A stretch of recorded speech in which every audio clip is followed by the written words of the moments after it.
Oh good God, guys. Finally, Sophie tells Rob she's bi, but all indications are that Rob's treating it like a get-out-of-jail-free card. Yes, it's Ebird Online, it's 90 Day Fiancé, Season 10, Episode 9. So last week Sophie caved in and she went back to Rob after he'd online cheated on her. Yeah, he gave a half-assed apology, and she was back in his dirty, filthy, gross flat. Guys, that's her words, not the Ebirds. Back in the dump of a flat before she knew it. But just to show he really was sorry, Rob booked an Airbnb at Venice Beach for one night. Yeah guys, he really pushed the boat out. It was a wild ride, and I have lots and lots of thoughts on it all. Want to hear more? I thought as much. Before we do, please don't forget to like and subscribe, all of that good stuff. And also don't forget to hit the notification bell so you don't miss any of my uploads. And finally, if you know anybody else who would like my acerbic wit, please consider sharing on social media.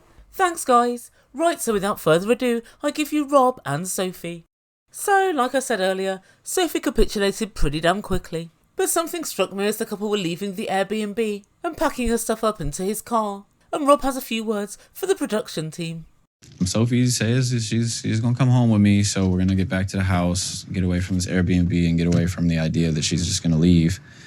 And I'm just hoping that she can see that, no, she's got a good guy. He just made a mistake. What? Guys, for one ridiculous moment there, I thought he was going to say, I'm just hoping that she can see that I'm really sorry. But no. He's just hoping that she can see that he's a good guy. Well, guess what? She can't see that you're a good guy. And why? Because you're not. She knows you're a bad boy with bad intentions, and she's hoping beyond hope that she can somehow change you, for that is the mind, as you know, of a 23-year-old. So off they went back to his dump of a flat that's gross. And like I said last week, Sophie, it's home to you now. And guys, much to my irritation, Sophie said once more that what Rob had done wasn't really cheating. It's not necessarily, he didn't cheat on me. He did something he knew would hurt me, and it sucks, but I don't think what he's done is worth throwing us away. Guys, what do you think? I personally think that it is. But I've got two main thoughts on this. The first thing is, it makes Sophie unhappy, and you've promised not to do it again, so it's wrong just on that basis. And the second thing is, if Sophie were to do exactly the same thing, would you be happy? If the answer's no, then, well, you've clearly done wrong. And I think thus far, everybody has neglected to think about the girls. And according to Rob, they were free PORN to masturbate to. And guys, I can't help thinking, well, in fact, I'm fairly sure that at least some of the girls he led on and made them think there was a possibility of a relationship just so he could get this free PORN. But then I got to thinking about this whole free PORN business, and I thought, why didn't he just go to a normal site where it is free? There are many sites on the internet. So just why is it that Rob decided to go a different route? And it may be the idea of power over these girls, i.e. him getting them to do something which is, allegedly, out of their character, or just having something that nobody else seemingly has access to. But we have to admit, there is some reason why he didn't just go down the well-worn PORN route and just look at the usual websites. Now we all know him to be far too frugal to be an OnlyFans kind of guy. He clearly wants something for free, but at what cost to the other girls? And lest we forget that one of the other girls was so irritated by the whole situation that she actually took time off from masturbating and contacted Sophie in the UK just to let her know that she had intimate knowledge of Rob's inadequate anatomy. Guys, my spidey senses tell me there's a very nefarious reason for Rob's actions. And whilst I don't know exactly what they are, I know them to be worrisome and recurring. Yes, that's right, not reoccurring, recurring. Sophie, my love, this boy's going to give you lifelong trouble. Anyway, Sophie puts back on her engagement ring, and she and Rob share a let's forget this ever happened kiss. So next time we see these guys, they're off on a surprise trip. And guys, Rob's actually surprised me for once. He's booked a lovely Airbnb at Venice Beach, and that's the place where Sophie said she'd love to live. He thinks that, like, romanticness equals, like, something expensive, or he has to have a bunch of money to do it, when ultimately, like, just be nicer to me. It's not really that difficult to just be a bit more sweet. Like, he can, because he used to be sweet. Before I met him online, he was sending me paragraphs of how much he can't wait to be with me, and he's been struck by Cupid's arrow. That's why it's like, I know it's in there, and sometimes I do see it, and I'm really happy, but it's like, I want it to be consistent. I mean, I guess at least he's really attempting to say he's sorry, or at least show that he's sorry. And I have to admit, something like this means a little bit more from someone who doesn't have a lot of spare cash, as opposed to somebody for whom it means very little financially. So there is that. But my big worry is that he knows he can kind of get away with things pretty quickly, and so there's no motivation for him to stop the behaviour that he's been partaking in. Anyway, he shows Sophie around the Airbnb, and she seems to really like it. There's a lovely balcony with an amazing view of Venice Beach, and it's decorated quite nicely. There's quite a beachy vibe going on, and guys, there's an indoor toilet. And so later on, the couple sit on the balcony underneath the moonlight, around a fire pit, and they share a glass of red wine. Guys, there are really no more cliches to be had from this scene. I really am all out of rom-com cliches. And Rob is still on his apology tour, and he's bought Sophie her favourite dish, chicken korma, which is a lovely Indian dish. But guys, what happened next absolutely floored me, and in a way, it kind of gave me a little bit of hope for Rob. I don't know if I'll ever feel like I've done enough, but I just felt like I wanted to do more, to show you that I'm sorry. Like, you can't just, like, act like nothing happened, you know? I'm not gonna act like nothing happened. I know it was stupid and ignorant to think there was a difference or that there was levels of what's appropriate and what's not. None of it was appropriate. And I'm sorry. And guys, I must be going soft in my old age because I kind of do feel as if Rob is actually sorry. And I really like the fact that he said, I shouldn't pretend there are levels to cheating. And I feel as if he's finally realising that his actions were entirely inappropriate. And I'll discuss this in a bit more detail later. And so next time we see Sophie, she's in a cafe and she's FaceTiming her mum. Sophie explains they're back together and she excuses Rob by saying, we weren't together at the time he was doing this. But Sophie's mum is none too pleased. This is on you, to be fair, because all you ever do since you've been with Rob is we'll get one day, oh, he's being so nice, I'm going to give him another chance. And then the next day, oh, I can't believe what he said, what he's done. It's called insanity. Staying with someone expecting a different result. And to some extent, she's correct. And I was almost ready to believe that she'd finally given Sophie some, well, halfway decent advice. But then she went and ruined it all by saying, do you know what, Sophie? When I see him, I hope he's nice. Otherwise, I'm going to go psycho on him. Do you know what I mean? Really? What's the point of doing that? And then Sophie says she's very worried her mum's going to cause problems between her and Rob. Oh, Sophie, my love, I think that goes without saying. And so the next time we meet up with this couple, they're going 10-pin bowling, and they're going with a couple of Rob's friends. Sophie and Rob argue back and forth about who's the best bowler. Oh, Sophie, you know good and well, the streets are saying Rob really has got some great ball control. I think he wins. And so they arrive and they greet everyone and they begin to play. But then something very interesting happens. Rob's friend asks Sophie, what's with going through Rob's phone? Who does that? I really don't understand why you'd do such a thing. And Sophie lets him know, I had a dream. No, she didn't. No, she didn't. She said, didn't you tell your friend about what I found? And Rob went all narrow. He said, I'm not going to tell everybody about all my personal business.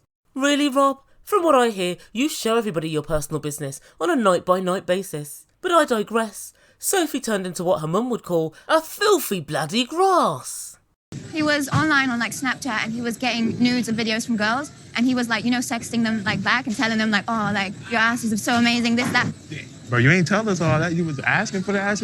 You didn't tell them? Do I need to dive into every detail of what it was? Yes, I should not bro. have responded. Yes, bro. And guys, this to me is simply unreal. So Rob basically told his friends, oh, Sophie's going through my phone. She's invading my personal privacy. This is so out of order. My life is not my own. So he told them that part of the story, but seemingly not anything else. And his friend is apoplectic with rage. He can't believe what he's hearing. In this very moment, he realises that Rob is brimming with bullshit. I'm forming an opinion, an unfair opinion, based off of what you're giving me. I don't know If why. you're giving me half the story, okay, bro. I don't know why So, you were forming that unfair okay, opinion, okay. because I said I was wrong. The conversation took a little bit of a turn, though. It did. I think it was that Leo energy. Big Leo energy. Big Leo mean, energy. Rob didn't tell us the full story. And guys, both of Rob's friends are really upset because he told them half the story.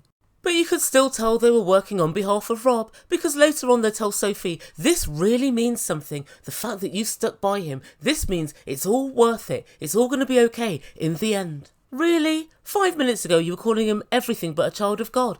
But guys, it's really interesting because I realised that this friend of Rob's was kind of a good guy. When he apologised to Sophie a couple of weeks ago, you know, the whole dating app fiasco.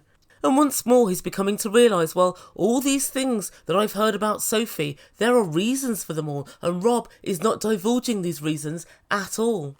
Guys, Rob's nothing but a shifty snake. Yeah, Rob's friend seems to want the relationship to work. He seems to be very fair. And now he's being very vocal to Rob, saying, you should have told me the whole story. I'm forming an opinion on 50% of the information. And so Sophie said, well, I want to be able to trust him. I can't marry him unless we have trust. And guys, guess what this little beetlehead said? I feel like my blood leaked into the water and all the sharks was like, oh, here we go. It's feeding time. That basically made me feel like, okay, nothing I've done has fixed this. Nothing I've done has made this better. Regardless of how much I've tried. Regardless. Doesn't matter. I don't get it. Nothing you've done has fixed it, no matter how hard you tried. You bought a gas station rose and took her to a mid-level at best Airbnb for one measly night. However hard you've tried. I simply can't believe what a rotten attitude he has. So now we realise all of that claptrap before about how sorry he was and there are no levels of cheating, it's all inappropriate, was quite simply a load of rubbish. He was just saying what he had to say to make this whole thing go away and never be spoken about again. But guys, I've got something to admit to everyone. I'm a full-time numpty, a clown. I actually believed that Rob was well. Genuinely sorry. Yes, I know. Something's wrong with me. I'm genuinely embarrassed. What kind of idiot would fall for that? Well, guys, this idiot. Oh, God. Yeah, so that's my confession. And you'll remember I said earlier, we're going to speak a bit more later about Rob saying there are levels to cheating. Well, we're not now. That's all cancelled. Rob then went on to say, Sophie's coming at me and so are my friends coming at me. Rob, the streets are saying half of LA's coming at you. And so anyway guys, the bit you've all been waiting for. Sophie's decided to tell Rob that she's bisexual. And she spoke to one of her friends back in the UK on FaceTime just before she told Rob, I guess to kind of get a bit of courage up and to really run it past somebody else. And guys, she was super nervous. And her friend said, well, you should just tell him and see how he reacts. Alrighty then, let's see, shall we? Oh gosh. Today I'm about to tell Rob that I'm bisexual, so I'm not really looking forward to it. I've been putting it off for so long.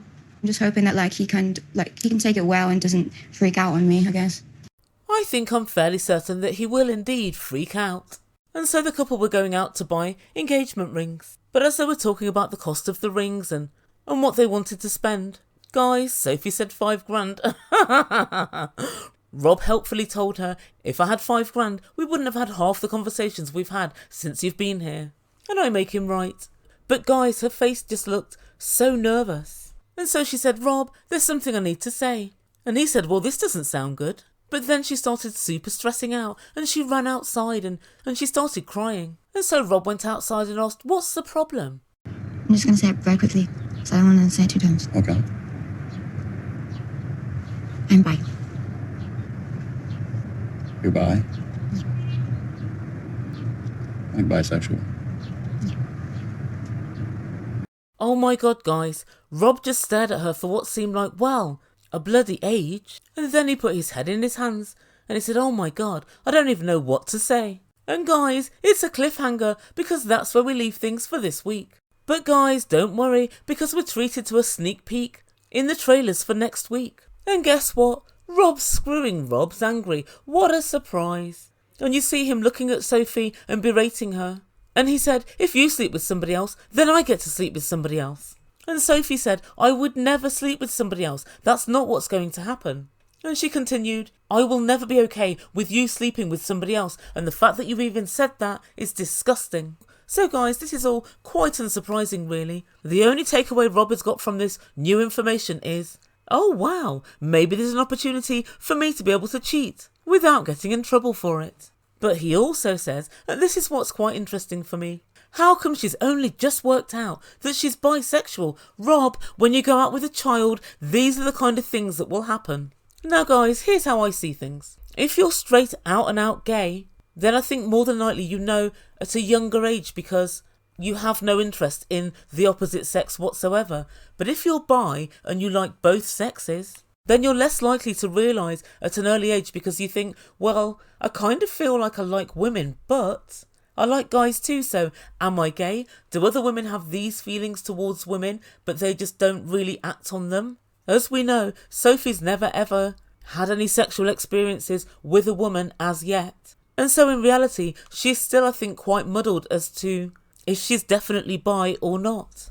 And as we know, the way society is set up is for male-female relationships, so anything that deviates from that is difficult for people to come to terms with and to deal with. As we know, Sophie hadn't even told her best friend. I'm not quite sure if her mum knows. I get the impression she doesn't, but who knows? But it's fair to suggest not having spoken to her best friends about it means she hasn't really explored exactly what it might mean for her. But yeah, wow, this is a revelation and a half. So my thoughts on it are this. I think that Sophie's too young to be getting married at this point. She hasn't discovered herself. She hasn't looked at all aspects of her sexuality. And I think until she does, it's pointless getting married because you don't know how you're going to feel 5 years down the line. She might well discover that she far prefers women to men. I have to say, if I was going out with Rob, I'd prefer to be with a woman instead, even though I'm not gay or even bi. Anything is preferable to Rob. But you know what? This might be her get out of jail free card. If I were Sophie's mum and I found out this information, I would use it to the best of my ability to try and stop Sophie from getting married. And I'd say, well, there's a whole half of yourself that you've never looked into and you've never experienced, so what's the point of getting married at this point?